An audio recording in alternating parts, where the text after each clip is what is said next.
Good afternoon. Happy Friday here on Sports Rap Daily, SWD, as we have recently coined. You won't get another reminder. Just get with the program. This is SWD. I'm your host, Darrell Harris. Thank you for joining us. I'm joined by my main man partner in crime, Ron Futrell. And if you're wondering why I have a suit jacket on today, it's just because, this thing keeps going on up. We have a special guest today, retired NBA veteran, multi-time NBA champion. Accolades we can take it down. We can keep going backwards, and the list will just keep getting longer. But Lamar Odom is here. What's up? You don't usually wear suits? Believe it or not, up here is a little more informal, a little more casual. I get you, bro. I might have popped the tag on the inside pocket on this one today. But it looks good. Fourth wall. You wear it well. Yeah, you look good, wear brother. it well. You look good. We're going to talk some hoops. Let's talk some hoops. And Vegas hoops? Let's start right now with where we're at because so I recently just talked about getting the NBA to Vegas. Adam Silver spoke about it during NBA Summer League.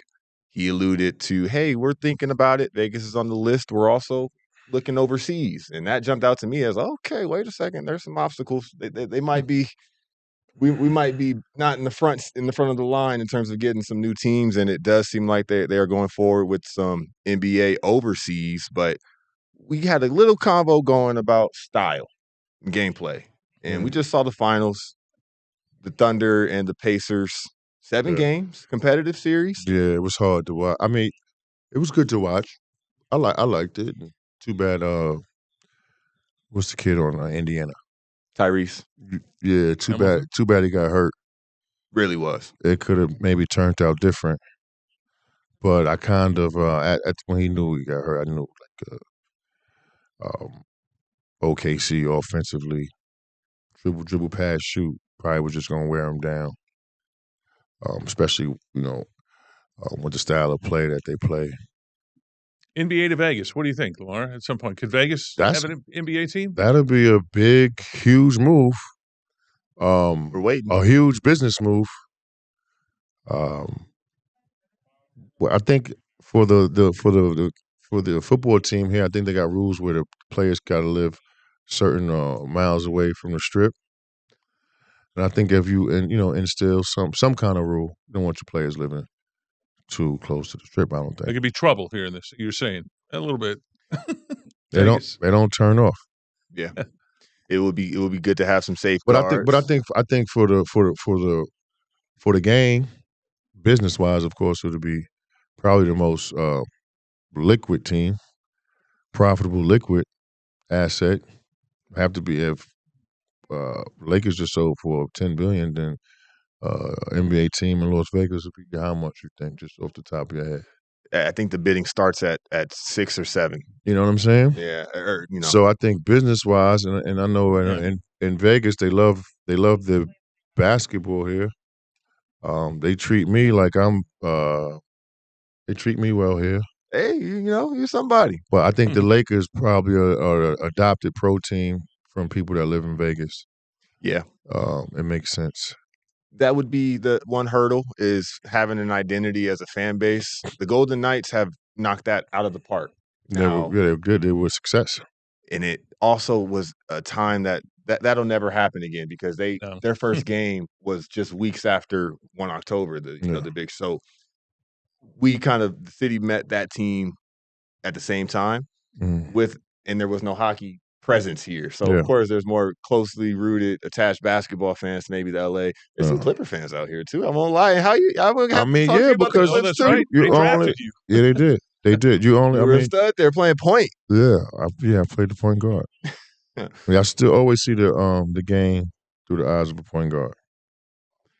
I think that translated. Point guard. Big guards. Okay. We're going to talk about Ascension Academy in the next segment, a little bit about what you have going on there and some of the stuff that you're doing. I'm going to be the best prep program in a basketball program in the country. Looking forward to seeing what it does. Yeah. I got to talk to you about UNLV, though. You almost came here years ago, mid-'90s, and when Bill Bano was coach. You were almost here. There were some problems with the SAT scores. They caught me cheating on that test. You got the SAT. And I mean, what's funny, though, and Right now, I probably wouldn't have that problem. That's exactly what I was going to get at. What was that experience like? What was making you think Vegas? What was making you think UNLV? Missing the NIL? What was that like? There was no NIL. No, there was no NIL. I probably would have got $10 million to come here. But what like? Well, okay. What made you want to come to Vegas to play college ball? You didn't. Never played here. You went to Rhode Island. Well, I remember watching, almost getting beaten for trying to stay up watching the national championship in 1988, and kind of fell in love with UNLV. I mean, Larry Johnson, Stacey Augmon. I knew what was kind of going on. Greg Anthony, Anderson Hunt. They had a guy from Brooklyn, Moses Scurry, from on that team. Freddie Banks. And I always saw myself, when my recruiting process was getting down to the end, and we talked about Dr. Tooth. David Chapman. Yeah, David Chapman. Yeah, I knew him. Yeah. Yeah, who took good care of me. Long way from home now. Yeah, but I'm from New York City, so you know what I mean. The bright lights didn't fool me, and then my first time ever coming out here is because of AAU. That's why Vegas has a lot of basketball history because they have the biggest AAU basketball tournament in the country every year. Yep, as youth, I can't tell you how many trips my team's made. And so I was really already familiar with Vegas, and it's the big city. Park it right there. We're gonna pick up a little more with some overlap between Vegas and stylistic cultures, we could say, East Coast and West Coast in basketball, and a little more on today's game. We got to talk Lakers. We got to talk, what's going on, Lamar's future plans. So we have plenty going ahead. We're just getting started here on Sports Rap Daily. Stay with us. We'll be right back.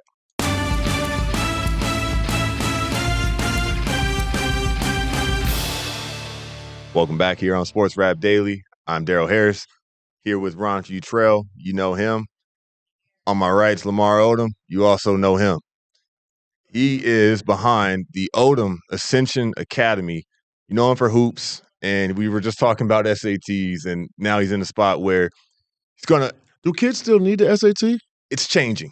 I will say without certainty of what the rules are right now that it's changing. Like, what do you need? How you have to qualify to play college basketball? Because I don't even hear about that. Like, no more. Like a kid can't make the grade. It's all NIL, not whether they're going to class anymore. They still got to go to class and make the grade. Well, and here's the thing. Still got to do that. The prep program has worked here. We have Bishop Gorman's, we've got Faith Lutherans, and even some public schools have just had success in terms of creating professional athletes. Private Christian school, some of these things, just know they're making a way for the kids to have opportunity and making sure that they can at least have somebody who is going to be hands-on or oversee that they're not being taken advantage of. I'm talking about academia. I'm talking about academics.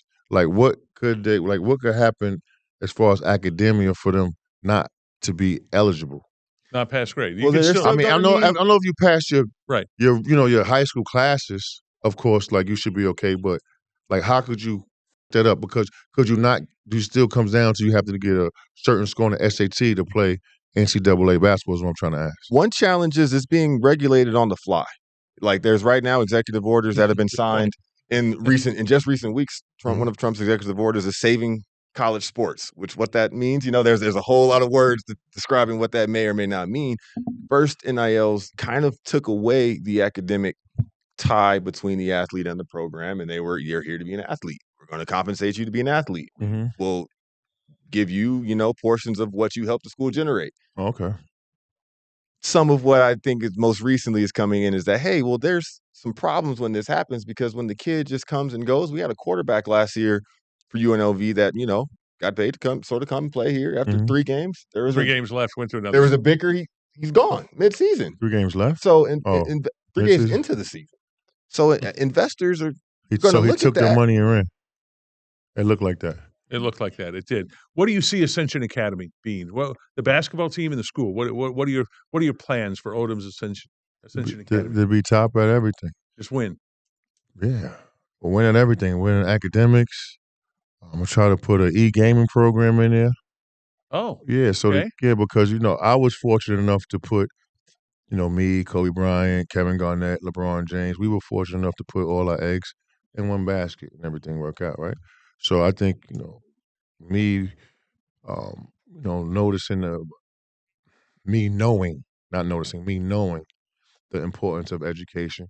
I'm trying to give these kids more baskets to fill up, right? So I'm gonna have the e-gaming program and the STEM program as well. And as NIL athletes, they have to be, they have to be marketable. They have to be confident in their speech and their or their ability. presentation. Yeah, teach these kids how to do interviews And financial freedom. Colleges are recruiting around the world. Yeah. So I feel like that's one of the biggest differences right now. That if we rewind 20 years or so, and you're coming out, you feel that it's you versus the kid across town or the kid in California, or some kids down south. You got kids coming from Europe, that trying to live out their dream to make it to the NBA. And Vegas also has a lot of international families, a lot of international. It's a melting pot. So Ascension could be unique in that you could probably see there's not one type of student here. Yeah, we was talking about getting a what is it that we need to get the IOU, the I-20. Yeah, so I can get for international students to have access and clearances. So that's something that we're focusing on now. Bring some Dirk Nowinski's and deadlift shrimps over here. Deadlift from Germany. Yeah, that's what's happening in other places. So somebody was teaching them how to play the game, and how to pull up, and not take the charge, and how to pull up at 6 years old.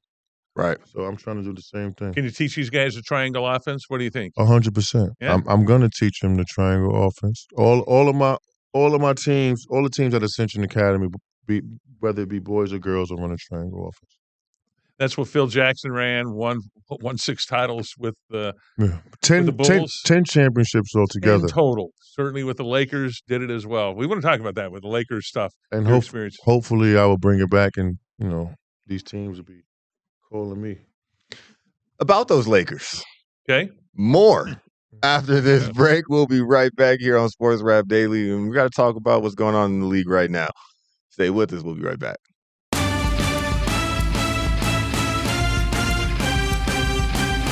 And back here on Sports Rap Daily with Lamar Odom, myself, Darrell Harris, Ron Futrell, and the Lake Show. What's up with them? They've got LeBron James. God James. I call him God James. I'm not mad. I can't really fight you on there. They've also got Luka Doncic. Yeah. They've also got new ownership. And I don't know those people. Yeah, that's gonna. Let's start there. Just reflect really quick on the Buss family. I'm sure that decision. I kind of caught that they sold Grandma's house. It happens eventually. Yeah, I mean, I was it probably was Now, I know Jeannie Hart was always in the right place, but I know it has to be probably, really stressful. Yeah. Especially if something else is probably pulling you to the side, or where you're not able to give all your attention to it. That's like her father's baby. Yeah. So I know it had to be like they probably had to really think that full through. What was your relationship like with Dr. Buss? Amazing. He was an amazing man. Good. Okay. He was a good owner. Nice, great owner. It was fair. That's all you can ask for. That's all you can ask for. It was fair. And Kobe Bryant. Let's go there. Whether you played Kobe. He was great. You and Kobe won a couple of titles. He was great in every which way. But I think him pursuing, as his teammate, him pursuing his greatness, if you had any common sense and you understood, hard work, or you were in touch with your talent and you wanted to make it better, that's why he was such a easy person to follow. Just do what he's doing. It's working for him. You know what I'm saying? He wasn't above the little things. Nah, everything was detailed. He put the work in, and he showed us. He took us to the promised land. That was an amazing ride. Like, the more I think about it, the more I think of his significance, just as an entertainer, right? In LA, showing up every night. Yep, through injury, through controversy, on the road or at home. Like, he gave them, a show every night. And even the nights where we didn't come with it, like the '81 game. Mm-hmm. And I remember one game we playing Dallas. He got 63, and they got, as a team, they got 62. You know what I'm saying? Like, you looking up like, you know what I mean? So it's like, you like, look at me, 9. Yeah, I'm killing them. So I just got to see some things that. You were playing good D. Yeah, you were playing good D is what that means. But they got only 62. Yeah, I'm just saying, you're gonna always, fill your role. But when you went to war with him, I mean, we could have been playing against 10 Shaqs, you know what I mean, or Wilt Chamberlain, and but like they too slow. You just felt like you were just confident, like you were going to win that game if you now put your foot in it. Game 7, 2010. It was a real low scoring game.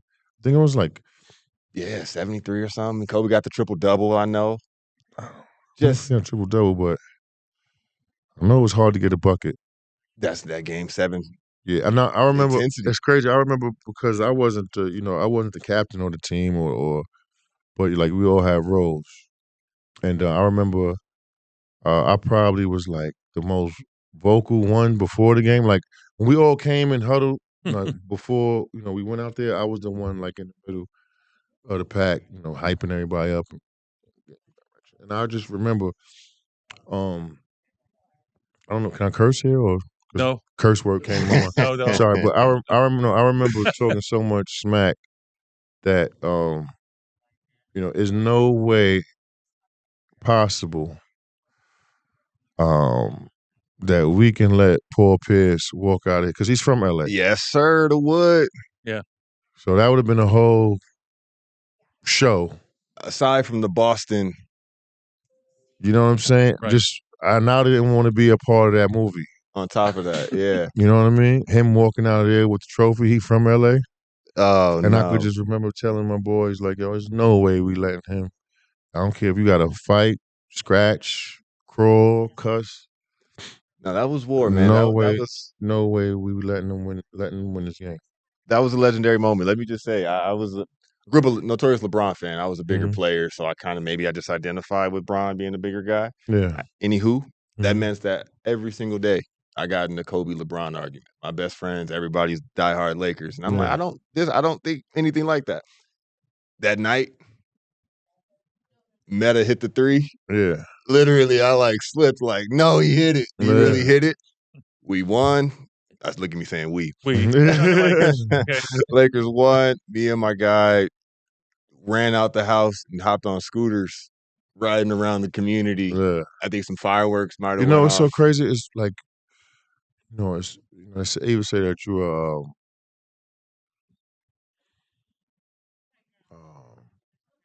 they even say you're great in your own. You're great in your own time or your own mind. And 2010. I mean, how many years ago was that? 15 now. 15, yeah. But I think when you reach a pinnacle like that, especially like that time in basketball, it feel like it was like yesterday or like just a couple of years ago. But it's been 15 years already. Wow, good point. You know what I mean? It's hard to top. That's a feeling I know that must be. You're always going to feel it, which is a good thing. Well, I think I guess the people. Remind me, especially being in LA. That's their last 2 in a row. That's the late great Kobe Bryant's last championship. Last time we got Lakers Celtics. Until the next time. Yeah. Do you count the bubble? Yeah, it's a championship. Thank you. Thank 100%. you. Thank you. Asked and answered. The people that lost the bubble don't count the bubble. Right. You know what I mean? Y'all talk to each other. Yeah. Y'all hang out. Let's go ahead and go to break one more time. We got a little bit more with Lamar. Don't go anywhere. Sports Rap Daily, SWD, coming right back.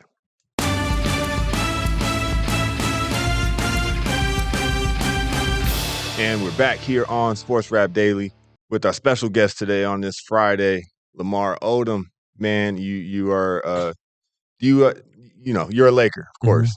Got some time with some other teams, but in the league, you competed against greats. You played beside the greats at practices. You're looking up and seeing the greats that played before you. Yeah. What makes a great? I would say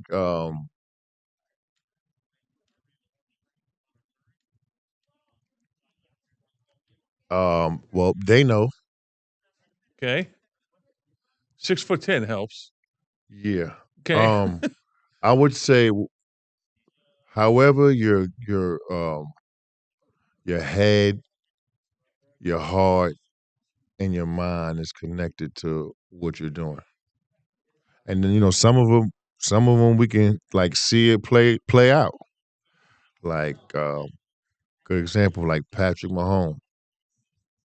Like something about him is different. Yeah, he wants it. Yeah. You know what I mean? Michael Jordan, Kobe Bryant, Tom Brady. I mean, there's only a couple of them, right? But Mike, LeBron, Kobe. You're either a legend in your own time or your own mind. No, it's Michael to me. Michael. Yeah, no, it's Michael. As much as I love Kobe, I'll put Michael Jordan, Kobe Bryant, LeBron. I don't know. But see, okay, and I think what separates them is only I think it's just the mindset. Oh no, you're on right. How they. Sometimes you got to be like selfish. It's like a part of life. What they tell you to do on the airplane, they tell you got to put yours on first. Put your mask on first before your kid. Yeah, and Kobe Bryant was the best selfish player I ever played with. Oh, good point. Yeah, no, he could. He brought it. He didn't disappoint. But it's just like because you knew his intent. Yeah, and you're processing it all. What's the best? What are the options that we have? What do I think is the best? I think it's the best option. No. And I'm going to go demonstrate it. If I don't, who's got to own up to that? I do. I got to do it. I got to make up for it then. I'm a little bit older than you two guys, so I'm also going to throw some props to Jerry West and Oscar Robertson because I saw them play. Yeah, they were that good. Kid. I was watching Jerry West the other day. I'm like, damn, he ain't miss. Mr. Clutch. Yeah, and Oscar Robertson averaged a triple-double for a season. Yeah. Okay? And my dad took me to You got to see Oscar Robertson play? Forum in 72 to watch the Bucks with a guy named Lou Alcindor. Kareem. They got a championship. Against Wilt. And I'm 12 years old. My dad's taking me there in 72 to watch the Lakers play the Bucks for a birthday present. I was in heaven, man. You remember that? Oh, I remember it very well. Lakers lost the game, memory. Wow. But they won the series. It was a year they won 33 straight. They ended up beating the Knicks in the final. Wow. They lost. I was devastated, but I remember standing and seeing Wilt walk by me, and I'm going like, I'm just. They was ginormous. That was crazy. That was ginormous. Yeah. And it's such a challenge. Like, for folks that knock LeBron, and me bringing up the back end of the line, for some of the current generation, you can't knock him for being such a specimen because we're all professional athletes. But maintaining that body, that. I mean, he's so big and strong. Obviously, that's his advantage. But to do it, But his mind for the game is way beyond. Like, I heard Isaiah Thomas say like, you might know his high school coach, but his high school coach ain't known for like winning. And then he didn't go to school. Like he didn't get coached by no Bobby Knight or what's the coach or Dean Smith. Yeah. And then every rookie coach after that, he took to the NBA Finals, win or lose. So his basketball mind is just that's why I call him God James because I love him I'll always love him for this. Forget the dunk. I always loved him for how he dished the rock and how he made people better because that's how I tried to more play the game rather than beat people through my scoring. We're wrapping up, man. Yeah, we want to have you come back at some point and talk more about Ascension Academy, your recovery, and everything that you've gone through in your life. Let's do it. More UNLV experiences and stuff. We could talk Rhode Island and Jim Herrick. We could talk craziness, all sorts of stuff. I got stories for days. We can start Rap Daily. Stories for days. You never know. You never know what you're going to get here. We hope that you all enjoyed this. Enjoy your weekends as well. We will be back on Monday. Maybe not with Lamar, but that does not mean you shouldn't tune in. Y'all have a great weekend.